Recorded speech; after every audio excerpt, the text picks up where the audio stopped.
যখন কোনো গুণাবলী অথবা কোনো জিনিস দুটি পার্সনের মধ্যে ইকুয়াল সমান থাকবে না, সেক্ষেত্রে আমরা সো অ্যাজ ব্যবহার করব।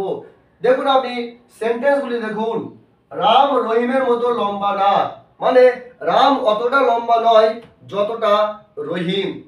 সেকেন্ড সেন্টেন্স দেখুন, সাবিয়া রাবিতার মতো চালাক না, সাবিয়া রাবিতার মতো চালাক নয়, যতটা রাবিতা চালাক সাবিয়া অতটা নয়। সে তোমার মতো বোকা না, মানে সে অতটা বোকা নয় যতটা তুমি।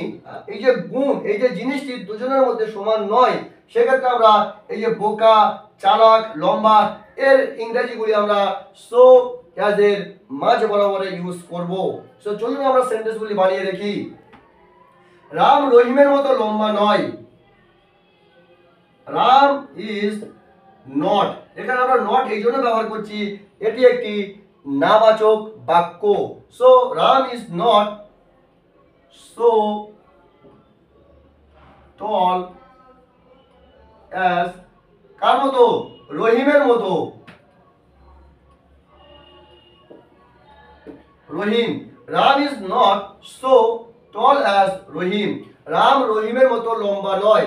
যে দুজনের যে গুণটি বরাবর নয়, সেক্ষেত্রে আমরা সো অ্যাজ ব্যবহার করেছি এবং ওর মাঝ বরাবরে আমরা যে গুণটি সেটি ব্যবহার করেছি। এবং কার মতো? রহিমের মতো, তো রহিম শেষে আমরা ইউজ করেছি। চলুন নেক্সট সেন্টেন্সটি দেখি। সাবিয়া রাবিতার মতো চালাক না, সাবিয়া রাবিতার মতো চালাক না, Sabia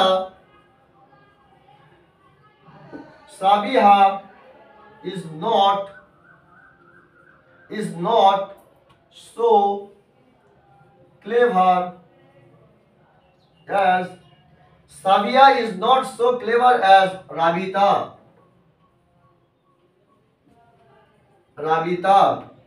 Sabia is not so clever as Rabita. So আপনারা বুঝতেই পারছেন যে এখানে so as এর ব্যবহারটা কিভাবে আমরা করছি।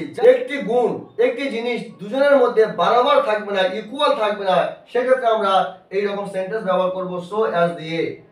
দেখুন লাস্ট সেন্টেন্সটি, সে তোমার মতো বোকা নয় বা সে তোমার মতো বোকা না। So he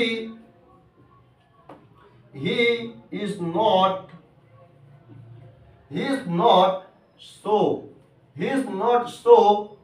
foolish. He is not so foolish as you.